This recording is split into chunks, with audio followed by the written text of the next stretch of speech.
Yeah, yeah, yeah, yeah, yeah, yeah, yeah, yeah, yeah, yeah, yeah, yeah, yeah, yeah, yeah, yeah. All right, okay, that's enough of that. Hello, welcome back, music tier list. What are we doing today? We're gonna do the Gorillaz' first album, if you haven't figured it out, which is awesome. It's innovative, it's creative, it's like timeless, isn't it? You go back and listen to it, and it could almost be released now, and you wouldn't bat an eyelid. You wouldn't think, well, that's that sounds old. It sounds so. Well, as I said before, timeless. It sounds awesome. So, well, how old is it? I mean, I must have been like 12 when this came out. 2001, so I would have been 9. 9. Yeah, well, I even listened to music when I was 9. I don't even think I was listening to music. Maybe it came into my view, I guess, when the second album came out. I would have been. It's not G sides. Let's have a look here. G sides. Like You Could Come Home. No idea what that is. Demon Days in 2005. By that time, I would have been 13. So I think my first experience of the Gorillaz was probably Demon Days album, which I will do as well on this channel at some point because I've been listening to a lot of that as well. Since I've gone back and listened to the Gorillaz, I've just been like, wow, good are they? I mean, it's so creative, it's so good. All the songs, well, not all of them. Some of them I don't particularly like on the album, but we'll go through that when we get to it. But let's go back anyway to the thing. You'll see here I've got a little Murdoch mouse pointer. I thought we'd theme it up. But yeah, cool. I thought I'd type up my notes this time around, so I've got some fresh Times New Roman to read, which is just a nice change. It's so much easier. My handwriting's terrible, so it's just like deranged Sanskrit scratches in paper. So to have it all typed up so I can actually read it and know what I'm talking about is pretty good. What I will say before we actually start, I know that there's this deep lore surrounding the Gorillaz and the characters and all the things that they've done or do and whatnot. I have only scratched the surface of that man research. See what I did? I've only scratched the surface with my research on that. So there are going to be things that I'll probably miss. And if I have missed something, you go, actually, well, that's Murdoch killed someone, so that's what this song's about, or 2D was actually caught up in some big drug bust at Kong Studios and whatnot. Then tell me, because I simply don't know. I don't have enough time to read about all the deep lore surrounding the band. But we'll get started anyway. So, rehash. Well, you're going to have to excuse me. I found it real hard to pick out somebody's image. Rehash. Elton John. Yeah, I think it's a slaps. The reason I've chosen Elton John is because he rehashes one of his songs pretty much every year, I've noticed. Over the last 5 or 6 years anyway. And it's one of those, it's awkward to be mad at because I think he just loves making music. And loves being involved in the music biz, but also stop ruining Rocket Man and Tiny Dancer and stuff like this image here. That's when he did the song with Dua Lipa where they just kind of steal it's called Cold Heart, but they steal Rocket Man, and I think it's gonna be a long time with some like year 7 fucking bollocks music class backbeat, and it was so useless, but obviously it just made him another few £1 million or whatever. But I just think he does it because he loves it. I don't know. Maybe he does it because he likes money. But like he did Britney as well recently, where he completely ruined Tiny Dancer, which just annoyed me. But I guess again, there's a little bit of a facet to that. Like Britney Spears had her conservatorship thing lifted, and I guess he was just there to be like, well, I'll help you dip your toe back in the music industry. Again, it's kind of a good thing, but it's a bad thing. I just don't like you listen to songs like Rocket Man and Tiny Dancer, and you're like, oh, they're such beautiful, great songs from a lost era. And then you listen to him now, he's doing it with all these dance artists, and you're just like, what are you doing? Stop wrecking those old songs.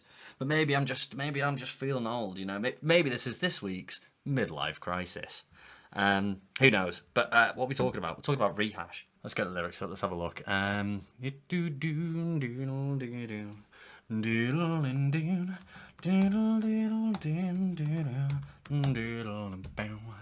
It's a sweet sensation. Yeah, it's a good song, isn't it? It's so catchy, and it's got like nice guitar going through it.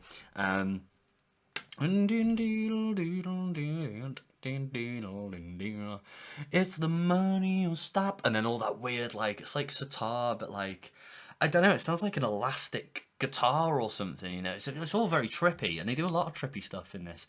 But I think it sounds cool. Let's have a listen to that. We'll just quickly listen to that chorus bit where it's the money you'll stop. Have a listen. Don't want to stop, 'cause it's money you'll stop. There's some money you'll stop.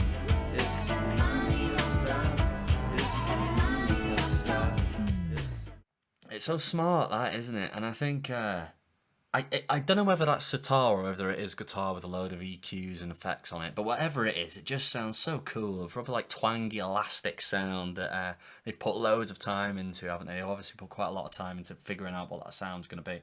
But I think it's a really good opener. I think it's a great opener to the album. It starts with like an actual instrument, I think, which is good as well. Because I think if you'd started with one of the songs where it was, there's a song later on which literally does not have an instrument in it. And I thought it was incredible.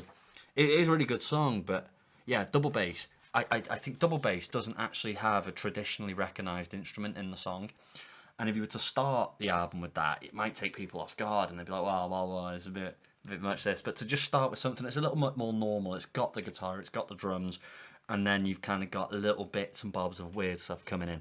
It's a good way to open the whole thing. So I think Rehash is great. I think it's a great opener. It's a great song. Elton John. But yeah, I think Elton John worked with Gorillaz at one point. I remember in one of my recent videos I said something about, that Gorillaz have lost their way. One of my friends was like, no, I've listened to this, I've listened to that. They're actually still pretty good. I listened to a bit of Song Machine, which I think was the one. God, it's racking my brain here. Was it the Phantom or something? The Pink Phantom, I think it was called. That Elton John does with Gorillaz. I actually thought it was awesome. I think there's a little bit of like slow modern R&B elements to it, which is just something that I personally don't like, and maybe that puts me off some of the newer stuff. But I can appreciate the musicianship and the collaborationship as well that's gone into some of these songs on the later things. But not talking about later albums. We're not talking about Song Machine. We're talking about the Gorillaz first album. We completely forgot to look at the album cover, so we'll just get a quick glimpse of that. God, they look so cool now. They aged up Noodle, didn't they? I think they realised there was some safeguarding issues with the fact that she was 12 in canon or something, so they were like, let's make her 20 now. Let's get this a little bit bigger for you. I think it's smart, isn't it? It's a cool album cover, just sort of introduces you to who they are, and you're going, you're looking at this album on the shelf and you go, oh, that's smart, who are they? And obviously it becomes this whole big thing, and I like the colours, sort of all very green, and then this kind of red offset with graffiti. The red really punches through against the green. Red and green should never be seen, as they say. Who says that? I think Del Boy says that. What are we talking about? Right, let's go back. Next song, yeah, Rehash, great, love that song. I just think it's a really positive, nice song. In the way the melodies move, and then you've got all the little weird trippy bits that it kind of introduces you to it all very well. 5/4. God, really lost on these images. I think it was Napoleon. Ka-chow. I think I like it more than Rehash. It's kind of a similar thing, isn't it, than Rehash? It's still got that kind of under basis of guitar that makes it sort of sound relatively normal. But then it's got a lot more energy, this one. I love it. I mean, let's get the lyrics up just to remind myself where we're at with this one. I hate using these fucking mouse things. They make it so difficult. 5/4. It was Napoleon. I chose Napoleon because he's historically quite short. But I think, in retrospect, the song is in 5/4, which is why it's called that. We'll count with it in a moment and make sure that that's correct. I think that is correct. Yeah.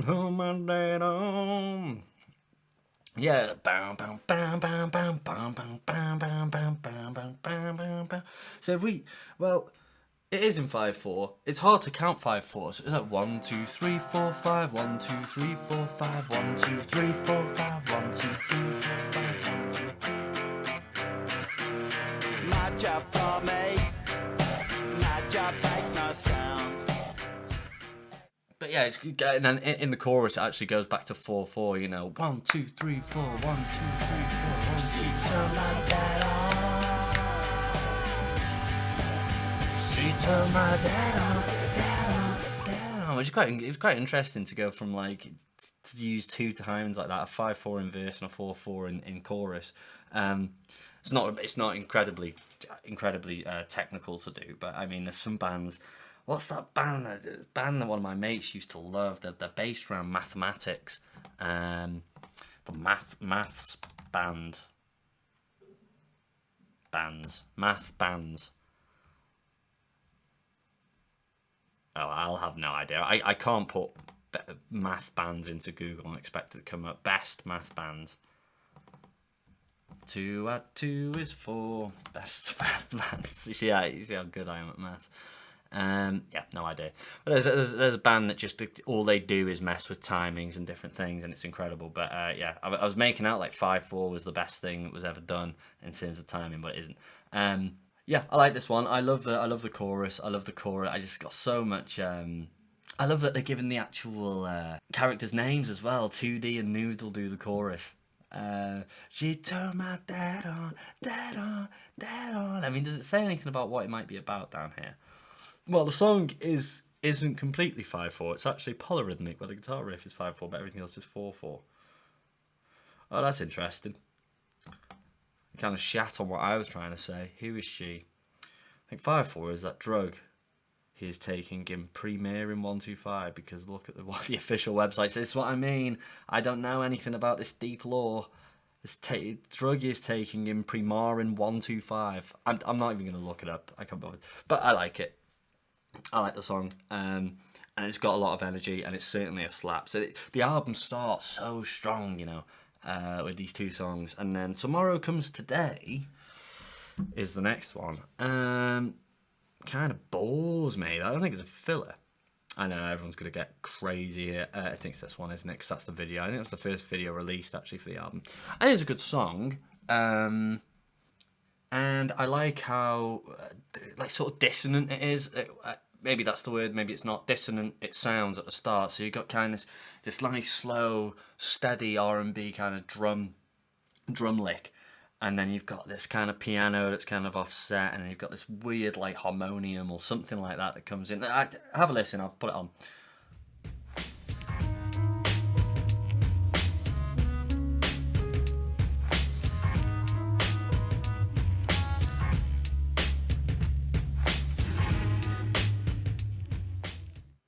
And we'll get the old lyrics up. Fucking best math bands. Tomorrow Comes Today. You can see I put the chords in because I was going to consider covering it, but I don't know. I started playing it and I was like, I'm a bit bored actually.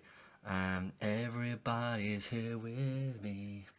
Got no camera to see. I don't know. It just feels a bit, you know, it's a little bit slow. I'm not going to put it in filler because it's not a filler. It is one of the singles from the album and it is a good song. It's just I think I prefer the more sort of sonically creative songs and then the more upbeat ones as well.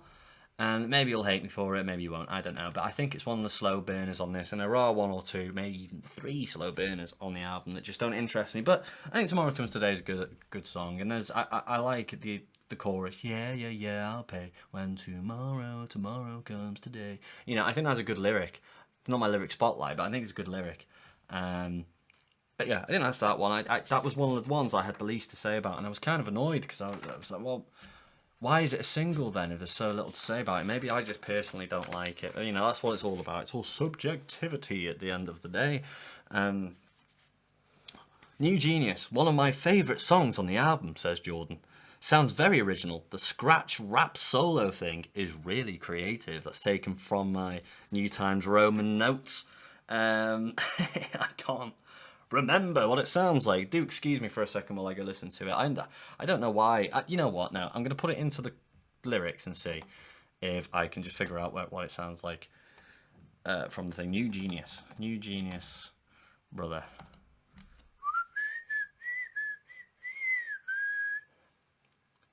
Ah, yeah, brother, sister, too. Do what you must do. Don't trust people you meet. Yeah. She walked down the tunnel like a corner, yeah. Now that is not what the actual lyrics say. It says this on Spotify as well, and I do not believe for a second that that's what it is.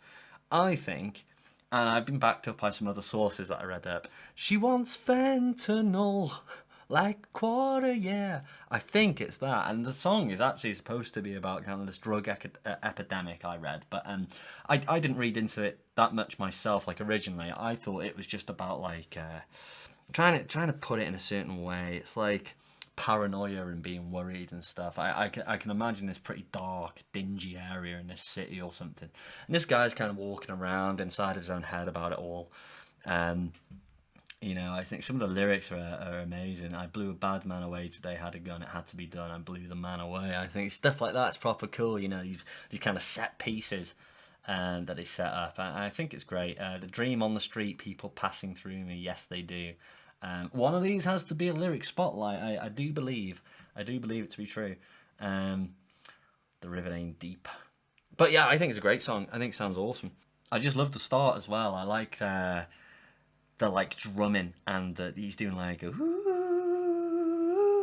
you know, and it all sounds very ghostly and like I said, it's like paranoid. It just sounds super paranoid, like scary in a way. And have a listen to this. Just this isn't how cool this is.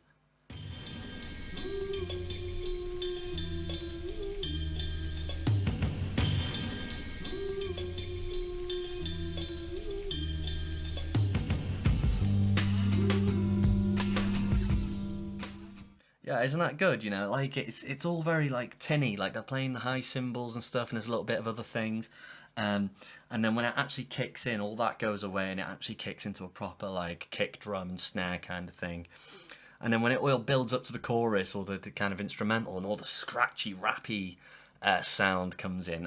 Rappy, I sound like such a white boy. The scratchy, rappy stuff starts to come in. You see. What am I talking about? But I just love the scratched solo kind of thing that they do. I think it's all super creative, and it's actually probably my best song. My best song on my own album. My best song. My favourite. Jesus Christ. My favourite song on the album. New Genius. I think it was the gun picture because he talks about blowing someone away.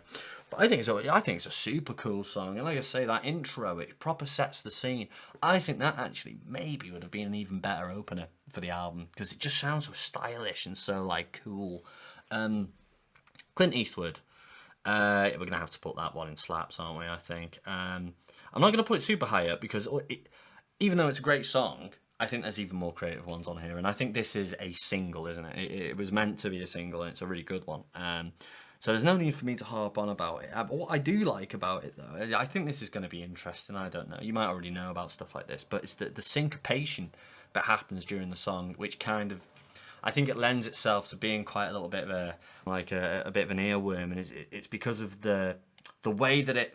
Oh God, I'm trying to explain what I mean. Like the beat is syncopated on the weaker beats. So when you think of beats, it's like 1, 2, 3, 4, 1, 2, 3, 4, in like a general 4/4, and you can hear that 1, 1, 2, 3. That's the big beat. That's the beat that you want to pay attention to. But what they do in this song, it's across 2 bars that they syncopate the weaker beat. So it's like 1, 2, 3, 4, 1, 2, 3. No, 1, 2, 3, 4, 1, 2, 3. Yeah, no, that is right. 1, 2, 3, 4, 1, 2, 3. 1, 2, 3, 4. So cool, you know. Let's get the lyrics up just to remind ourselves where we're at.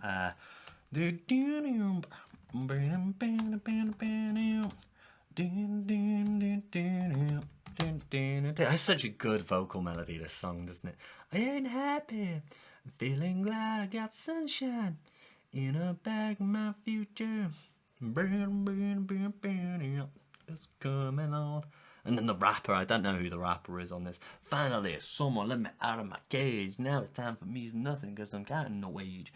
I'm in no position to criticise or critique rap. I'm not into rap. I've never really been into rap. There are a few artists I like, but I'm not a rap connoisseur. I have no idea what I'm talking about, so I'm not going to in any way try to critique the rap.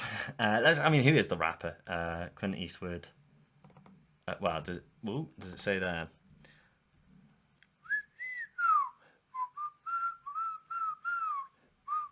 No, it doesn't. Whoever, I don't mind. But isn't it? What's the drummer called in the band? He's called something quite normal actually compared to the others.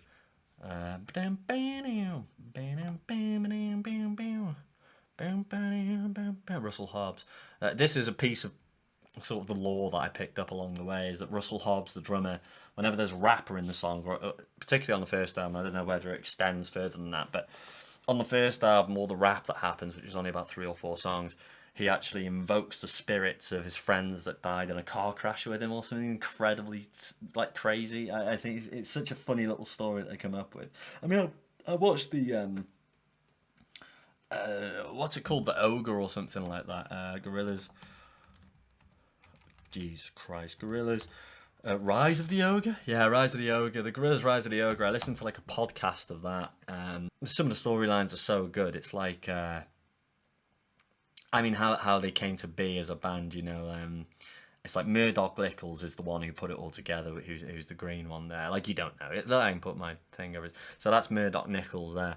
But I think he met up with 2D first after crashing his car into it, and was forced to look after him for a couple of years.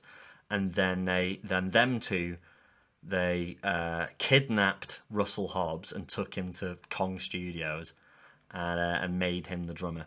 And then Noodle was just showed up in a box, like was delivered to them from Japan or wherever she's from, and then she was the guitarist. It's very silly, but the way they explain it in the whole, you watch the Rise of the Ogre. I'll link it in the description. Rise of the Ogre. I mean, I can only imagine that some die-hard Gorillaz fans will be here, but if you're one of the more passive ones like I was, and you want to hear a little bit of backstory about the band and some of the silly things that have been made up about them, just go listen to the Rise of the Ogre thing, because I found it hilarious. It's so funny. Right, where are we at? So yeah, Clint Eastwood, syncopation. And I really like the part in the chorus where you've got these kind of like string bits that are like down, da-da-down, da-da-down, da-da-down. It all sounds a little bit scary and a little bit fun, but it's cool. I think the song's good, and everyone knows it's good. That's the thing. And I'll probably actually put it above Rehash, because it is great. It's great. I mean, it's better than 5/4 really. I just prefer 5/4, but I think I could say the word objectively. I think a lot more people would say that it's above 5/4, so I will put it above 5/4, and perhaps we'll drop this one down a little later, but we'll see. While we're here, we may as well listen or talk about the Clint Eastwood remix. I don't really care. I don't think it's trash. Well, no, I don't think it's trash. I just don't like it. Essentially, what I read of it, which is what I expected really, was that the remix was made to create a little bit of buzz around the Gorillaz before the album came out. So they kind of made this more upbeat remix that we played in the clubs and stuff in all sort of major cities, and then people would be like, "Oh, what was that song that was on last night? That was awesome," and I'll try and find it or whatever. You know, so it kind of created a buzz, and I think that's all it's really there for. I mean, it's not super interesting to me. It just serves its purpose, and there is a purpose to it.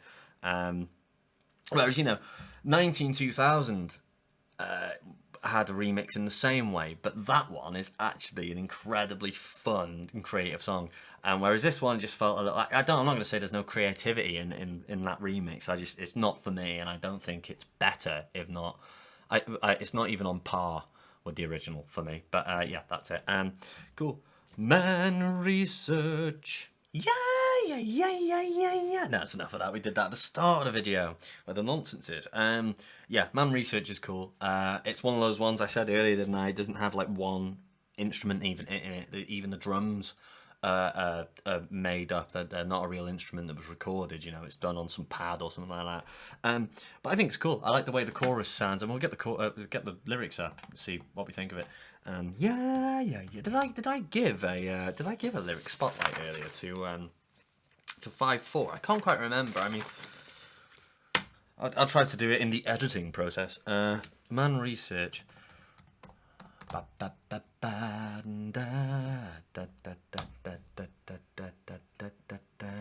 This is the Breakfast Club. Yeah. I can't remember the Bring Me Junkie in Love. Said nothing in the tongue. Yeah, I do. To kill a mile from my door. Yeah. And at the back of the yaz, he's doing this like painful groan, like, oh, yeah. Oh, it's a proper creative. I love that. Even the vocals are creative and unusual, and they're then put up against the instrumental, which is completely original and innovative, because there's no real instruments in it. I just think it's crazy, but it's done in this kind of folky, unusual way. You know, if you think of songs that have no instruments in it, you just think of modern drum and bass and stuff like that, and pop, and maybe I'm being biased because I like the Gorillaz, but I do think that what they've done here with the sort of synthesized instruments and instrumentals is a lot more creative than what modern musicians are doing with synthesized instrumentals. I just feel like they grab a hook, they make it sound different from the last song that had a hook, and then it's done, essentially. Whereas this is the whole album's jam-packed full of these crazy, interesting ideas that take a long time to do, really. I mean,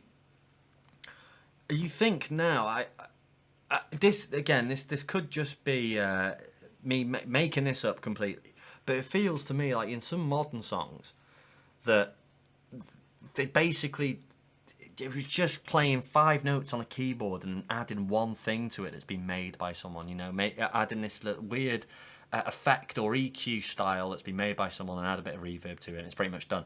Whereas you go back 10 years, I think they would have had to be very, very creative and very, you know, would have took a lot of time to put together these things, because there'll be amalgamations of instruments here, or amalgamations of different effects to get that finished product.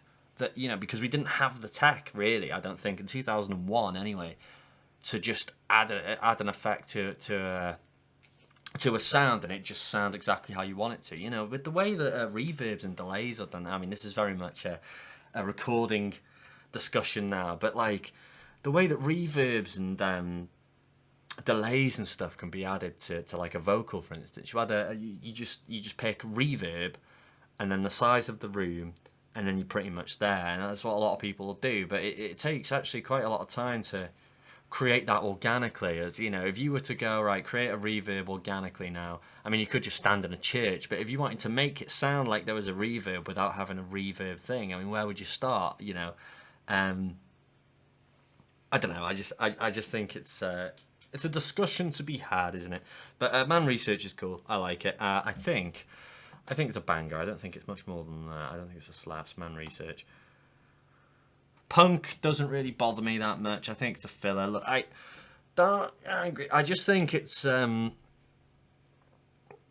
say this the right way. It's just a parody, isn't it? It's a parody of a punk band doing a punk song. And I mean, I just don't like punk to start off with, really, anyway. I mean, I do and I don't, but I mean, I think as a 50-second thing, I think it is. And it doesn't really say anything.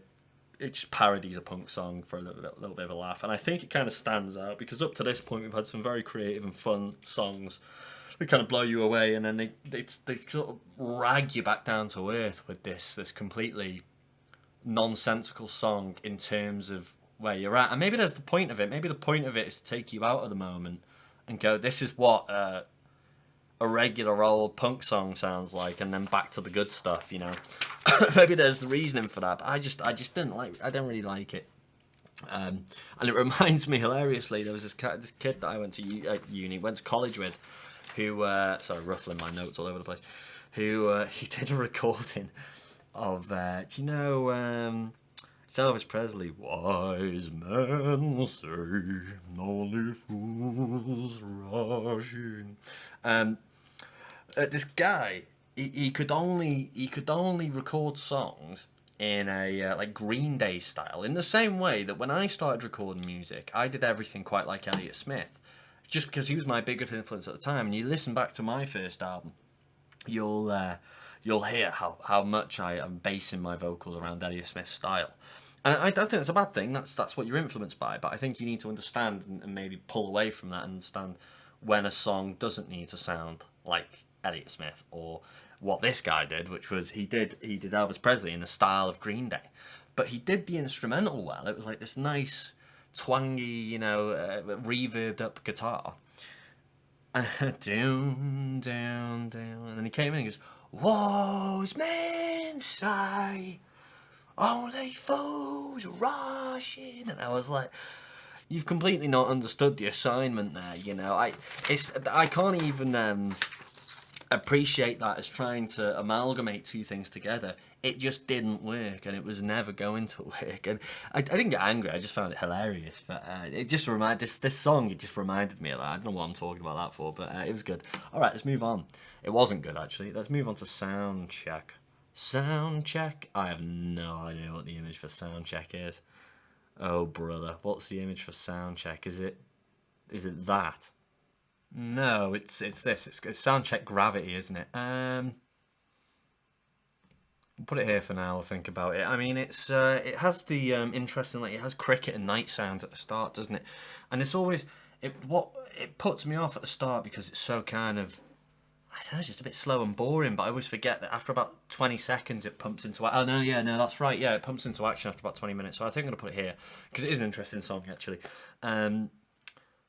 Yeah, after about 20 seconds, so you just got the nice quiet bit and the strings are like in the background and stuff, and it goes, suddenly the drums come in, it's like, round, and all the scratching comes in, and it's actually really interesting when that happens.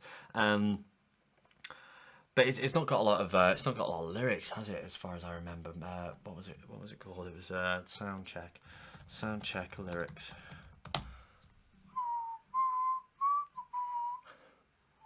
Gravity, oh man. Yeah, no, it is a good song. And then I think when all the scratching and stuff comes in, it just sounds like a really good. It just sounds like a really good rapping backing track. You know, I feel like it would have been amazing with rap in that one, but they chose not to do it.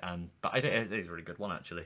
I don't have a lot to say about it because it's not my kind of thing. It's one of my less liked songs on the album, but I can appreciate the musicianship behind it and how clever it is, really. Yeah, nonetheless, it's a banger. I think that one, Soundcheck, is a good song. Rock the House. Rock the House is great, isn't it, as far as I remember? I think it's that, which is unusual, that they kind of... this video, I mean, I'll bring it up briefly for you. Just have a look at the state of this. I mean, there's all sorts of crazy stuff. It's all very, I don't know, it just feels all manic. I remember, like, seeing this on, I don't even know whether it was MTV, but they used to play this in the day. Like, it was normal to put this on during the day. I mean, some odd Cartoon Network cartoons are even worse than this, I guess, but I think it's just incredible they used to put this on. I mean, they don't put stuff like this on anymore, but it just looks so weird and unusual. And I do give it props for the video. The video is very out there, very, very cool. But yeah, I think it sounds good. Rock the House. It's like you know,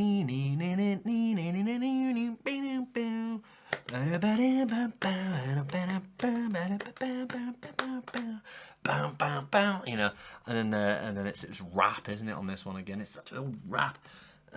Rock the House. Do do do do do do do. Da, da, da, da, da, da. Yes, I did mean that. You know you like that. You want to try that. It's like a flashback, so shake your ass crack. I didn't know I was allowed to listen to this. I mean, it was around the same time that Eminem came out. I remember me and my friend Ryan, when we were real small, putting on Eminem's first album for my mum, and she was like horrified and basically like confiscated the album off my friend. It was so funny. And when the MC rhyme and the DJ spin, I want y'all to just get down. You know, it's a really good song. It's a good song. Like I say, I can't critique rap. There's no nothing about me that could critique rap. But it's a good song. I like they kind of replaced the brass with like a single flute. Have listened to this. How cool is this? When the MC rhyme and the DJ spin, I want y'all to just get down. Now while the MC rhyming and the DJ cutting, I want y'all to just get down. Tap your toes and clap your hands. It's cool, isn't it? Like, it's just kind of taking that brass thing, taking it down, and brought this flute in that just, it sounds like it fits when it shouldn't, and that's what's clever about it. They've obviously sat there for a while and gone, what can we do to really make this song interesting at this point? Why don't we just drop out the whole main hook instrument and replace it with another one that's of a completely different instrumental family, you know? It's very clever, and I love when stuff like experimentation like that works. But Rock the House is great. The video is fucking weird, but the song itself is super catchy, and the rapping on it's really really fun as well. Like, you can tell they've got character in their rappers, which is, well, a lot of rappers have character anyway. But yeah, I think we've missed a song. I think we've missed double bass here, which is actually one of my favourites. I think it's one of my favourites, but I don't think it's great. I don't think it's fantastic, but I think it is really good. Double bass, because it's majoritively the instrumental, isn't it? Do excuse me, I can't quite remember how it goes. I'm just going to quickly listen to it. Yeah, it's cool, isn't it? It's like the It's kind of grounded in instruments, but then it's got all these little weird bits that come in and out that I really like. There was, but it all leads up. What I felt about it was because the only lyrics in it are the all of which makes me anxious at times, unbearably so. And what I took from that is the instrumental is supposed to be about that line, isn't it? You know, all these scrambling thoughts of anxiety and nervousness, you know, and that's kind of portrayed through the instrumental. I think it's very good, and it's like an exploration of someone's, you know, anxious and rattling thoughts, and it's great. And it also, at the same time, sounds like super stylish. There's this like sonically interesting bit about midway through. Have a listen to this bit.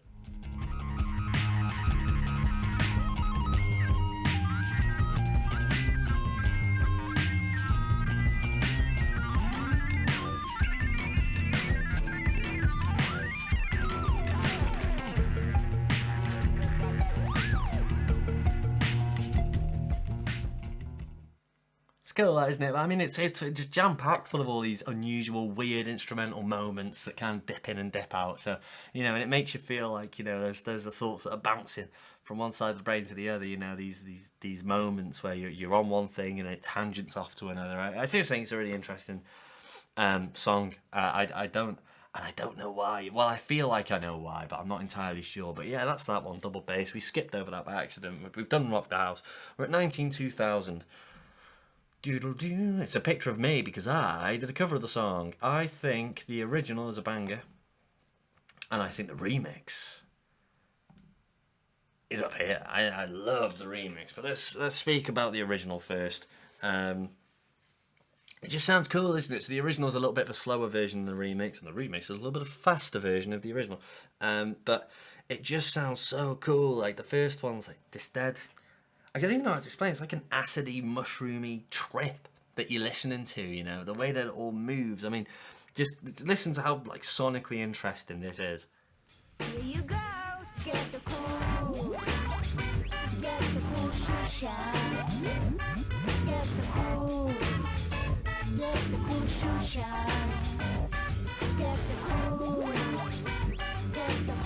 shine.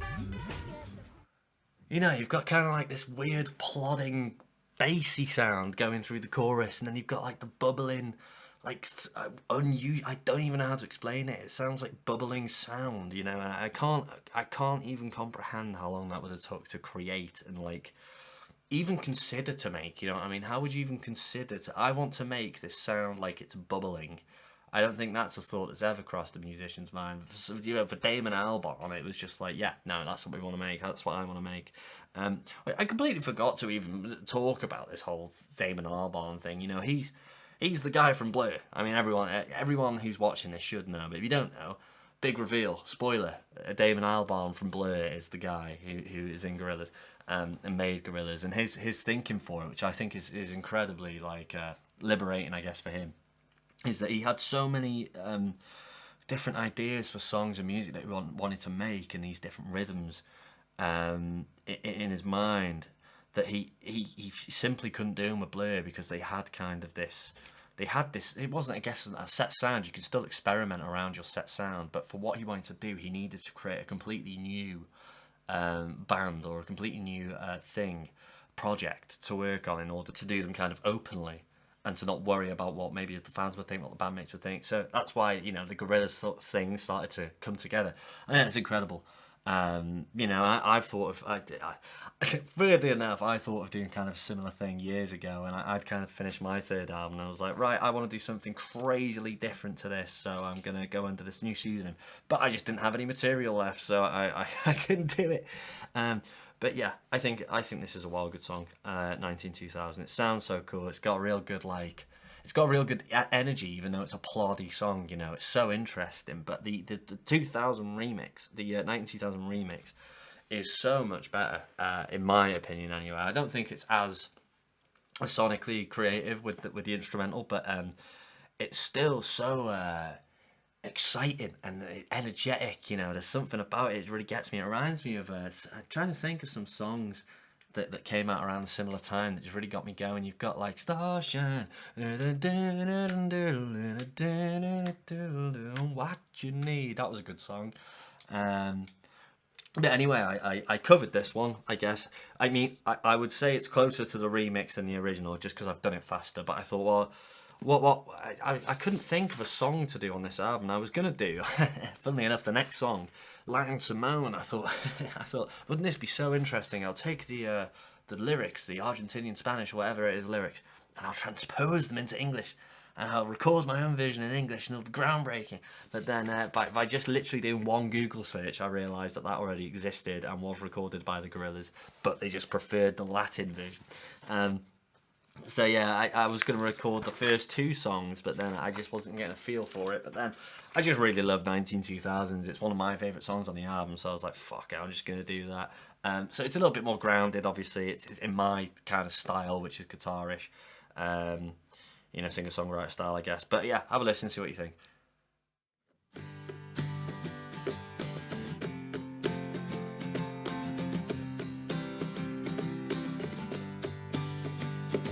The world is spinning too fast. I'm buying Latinx shoes to keep myself tethered to the days I've tried to lose. My mama said to slow down and you must make your own shoes. Stop dancing to the music of Gorillaz in a happy mood. I'm keeping my groove on.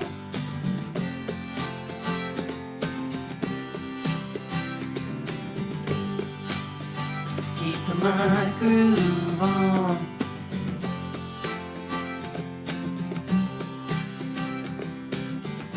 Here you go. Get the cool. Get the cool shoe shine. Get the cool. Get the cool shoe shine. Get the cool. Get the cool shoe shine. Get the cool. Get the cool shoe shine. There's a monkey in the jungle watching vapor trail, caught up in the conflict between his brain and his tail. Anytime's elimination, then we got nothing to lose. Please repeat the message, it's the music that we choose. I'm keeping my groove on.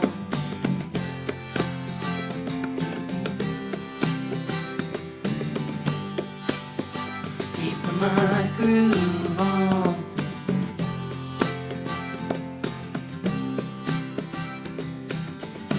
Here you go. Get the cool. Get the cool shoe shine. Get the cool. Get the cool shoe shine. Get the cool. Get the cool shoe shine. Get the cool. Get the cool shoe shine. Get the cool. Get the cool shoe shine. Get the cool. Get the cool shoe shine. Get the cool. Get the cool shoe shine. Get the cool. Get the cool shoe shine. Get the cool. Get the cool shoe shine. Yeah, fun, isn't it? It's just a little bit of fun. I did enjoy doing that one. I don't think it's any sort of groundbreaking, like, amazing cover, but I did enjoy doing that one. And the bongos get a bit loud at the end, though. It's because I was getting into it, I started the bongos quite sort of timidly and tried to keep it in the background, but by the end, it's like, get the cool, get the cool. Proper bongoing it up, but I had fun with that one. I hope you had fun listening to it, but let's move on. It'll be a separate thing anyway. You'll be able to listen to that on its own and criticise it. Latin Simone. Yeah, I think this is great. I think this sounds super cool. Is it Ibrahim Ferreira or Ferreira? Ibrahim Ferreira. I think I'm going to put it like... I'm going to put it above Rock the House. I think I just like it that much. Encuentraro. He's got so much... it's like character in his voice. I think this is the most kind of characterized vocal on the album. Possibly. I don't know. It's hard to say because it's in a different language. I don't know how much character he's putting into it, but it does feel to me like he's very character driven and he's putting like energy into acting the lyrics. I mean, let's look at the lyrics because I remember the lyrics being actually really good. Obviously, the English ones. I don't know what the Latin ones mean. Latin Simone English lyrics. Diddle-dee-doo.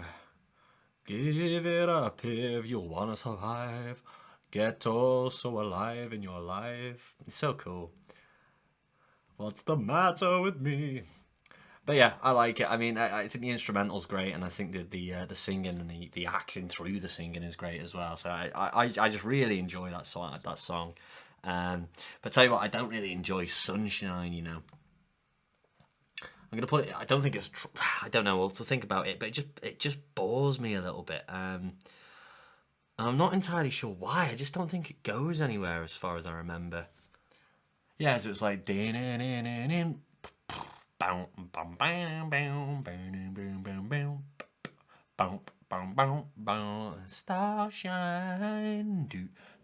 I think if I'd made it, I'd be all happy with it, and I'd put it in the top slaps. But because I didn't make it, and someone else did, I want to critique it. But I just think it's a bit boring. And then kind of when you expect something to happen, you get about a minute in, and you go, right, now it's time to go do something crazy and change it up and do something like interesting with it. They just kind of add another layer of instrumentation doing the same thing. So then they add a kind of more in your face instrument doing it. And I just don't really care. And I think, you know what? I think I need to be more harsh. I need to be more, firm but fair with my critique. I'm going to put it in trash just because it bores me. It bores me to death. But yeah, I mean, there has to be some filler, and occasionally there has to be some trash. I mean, we're at song 15 now. I think the album would be fine without it, basically.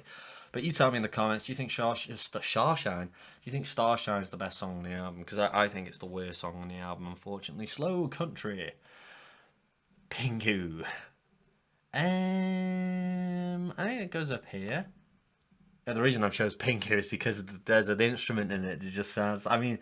Listen to it yourself, but doesn't it sound like Newt? Like Pingy? Oh, here you go. Can't stand your loneliness. Can't stand your loneliness. Can't stand your loneliness. Yeah, but I like this one. I mean, let's get the lyrics up just to remind myself where we are. What's it called? Slow Country. You know, it's this proper cool, I don't know, it's like a held harpsichord kind of sound that runs through it, and it's sort of the big moments. City life, calling me all the time, me and my soul are geared to it. Yeah, that's a nice chorus. Can't stand your loneliness, I can't stand loneliness. I do like it. But yeah, I think again, this is one of the like really imaginative songs, and like it's the Noot bit that I just showed you. I mean, it sounds like 3 or 4 different instruments kind of melded together and then EQ'd in a certain way, and it doesn't sound like much, but I bet it took ages to make. I bet it really took a long time to kind of figure out that sound, because it's a very striking and original sound, much like that kind of held harpsichord thing that I was talking about. That hopefully I popped it in the section I was trying to show you, but I just think it's all very creative, Slow Country, and if anything, I don't know, do I want to put it in slaps? Can't stand your loneliness. Nah, I'll put it in banger, but I'll put it above Man Research, perhaps. I think is the way to do it. Double bass. I mean, I really have to look at what we've done here, because some of these perhaps are better than others. But yeah, Slow Country I think is a good song. And then M1A1. Hello, is anybody there? Hello. I'm gonna put it here. I'll give you my reasoning. I don't think it suits the album. I don't think it suits the album in the same way that punk doesn't suit the album. But what I do think is interesting about it, that first minute when it's all the hello anyone there and it all builds up, that is great. And I think if it was just that on its own for a minute and a half, I'd perhaps even put it in banger. If that replaced punk, that would be cool, because that would be the separation between the first and second half of the album. I think that would be awesome.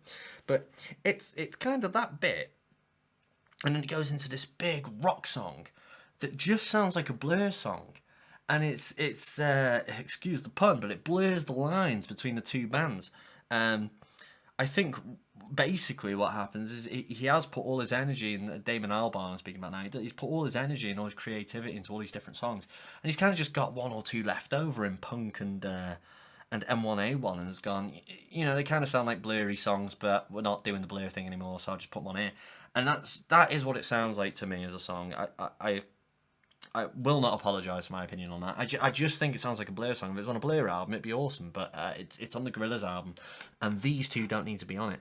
You get rid of that remix, which is useless anyway, and then Starshine's just boring, you know. This is, how many songs is this? 3, 6, plus 7, so you've got a good 13 songs. See how quick my maths is there. You've got a good, I've forgotten the number. You've got a good 13 songs there, which is enough for an album. But yeah, I do think that the last song and Punk, kind of similar things, aren't they? It kind of would have suited being on a Blur. I think a parody of a Punk song would have suited being on a Blur album. More than this, anyway. But, you know, all round, it's a fantastic album, and that's the end of the video. Let's do our final synopsis. God, I started this, and I was so intensely tired, but I've really perked up. It's because I enjoy doing it. It's just great doing tier lists. Okay. God, it's going to rack my brain figuring out where we're at with some of these. So, I think my favourite song on the album is, whichever one this is, New Genius. I think New Genius is super stylish, but also super, like, I don't know, it just has a lot of feel to it, you know. And there's a lot to sort of be said about it. I think it is all about this kind of anxious feeling around you and this guy wandering through the streets, and I think some of the lyrics have got great imagery, and I think it's fantastic.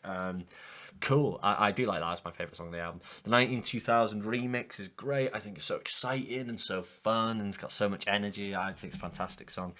Clint Eastwood is obviously the big one. It's the one that kind of broke out from the album, was massively popular. I think it's a great song.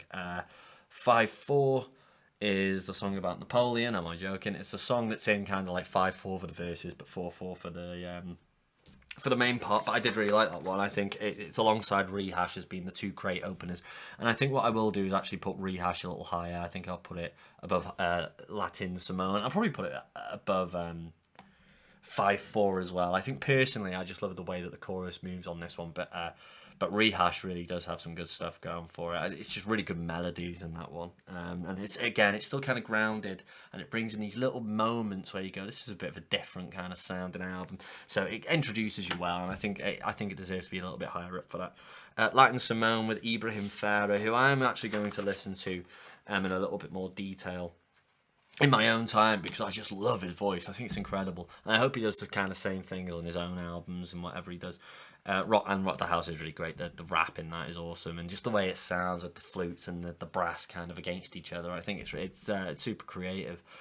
Handsome Jordan Clark there. What is that? Oh, that's the normal. That's the normal 2000. By the way, that was like a work image. They took a picture of me to look professional and cool, and I undid up my shirts because I was like, no, I'm rebellious. I'm 30. What am I doing? I'll fight the power. I'll undo my top button and show everyone on the poster. The staff or whatever poster. Everyone looks very prim and proper, and I've just kind of got this one button undone. Getting away for it for ages. We get away for it for months. Yeah, I think the 2000 song is great, very creative, and I almost want to put it in slaps, but it's absolutely bumping at the seam with slaps. But it is a slaps, and I think I'm going to put it above Rock the House. Now I'm going to put it below Rock the House. I'm going to put Latin Simone right at the back there, because although it's a very, very lovely song, 2000 just a little bit more creative.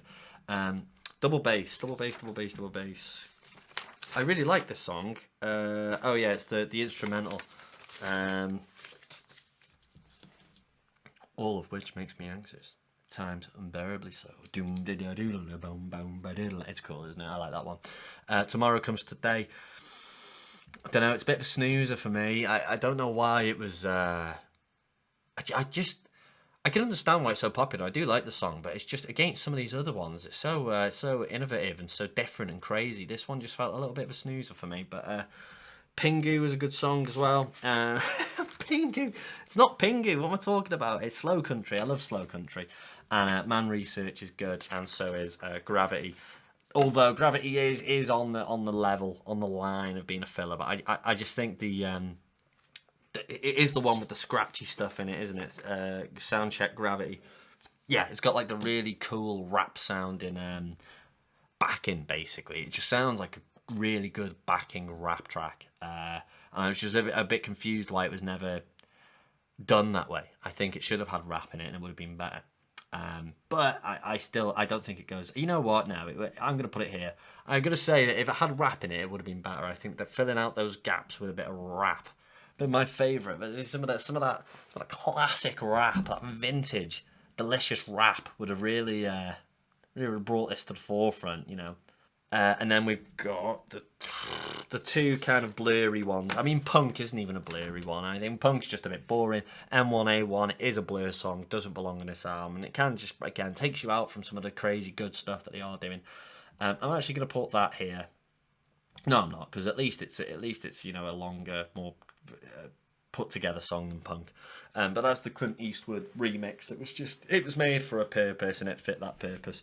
And it's just kind of tagged on the end, really, on this. You know, and you could say the same thing about 192000. It's kind of tagged on the end. But it's just such a good song. It's such a good song, isn't it? I just really enjoy it, but I just don't enjoy that one. And Starshine just bores the life out of me. I just don't understand why it's on there. I think that's one of the songs where you look at the album and you go, right, we could drop one or two songs here. We'll drop Starshine and Punk, and then maybe you've got a sort of completely good album with no real filler on it apart from these three. But yeah, that's the tier list. But look how many slaps and bangers there are. I mean, it's such a good album, and I will be doing Demon Days at some point because I've absolutely loved listening to this album all the time. You know, I say some negative things about the fillers and the trash, but then it doesn't. Are they bad songs? I don't think Starshine's a bad song. I think if I made it, I'd be so happy that I made it. But I just think, you know, against all the other stuff, you know, it's just not as good. And I wish it was as good, you know. Fantastic. I wonder if one day we'll have a whole album in slaps. Probably one of my albums, to be fair. All right, let's not be silly. My albums aren't that good. But yeah, well, thanks for tuning in. I mean, we won't be doing Demon Days straight away. I want to do something that's more, you know, finger on the pulse. I could do something completely out of my comfort zone and do the Taylor Swift album, but I would just imagine myself getting mad at it for some reason. I don't know why. Maybe I should just listen to it. I might, at work tomorrow, I might put on Taylor Swift's new album and just see if it resonates with me in any way, and then see what happens. But, you know, I don't want to turn people away. I'll put out a Taylor Swift video and I'll gain 12 new subscribers, but lose all 43 of you. So, or 47. I don't even know what we're at anymore. Let's have a look. Doodaloo, 47. So yeah, I mean it's worth looking into. But yeah, thanks for tuning in. We'll see you next time. I hope you enjoyed the Gorillaz tier list, and let me know in the comments what you think about any of my rankings, what you think of the album, what's your favourite song, because there are so many good songs on this worth discussing, and some of the sort of lore and minutiae around it all is so interesting to me. I just haven't got the time to read about it all. So, rather than me search it out, you just tell me in the comments. I think that'd be a good idea. Alrighty, see you later. See you next time. Bye-bye.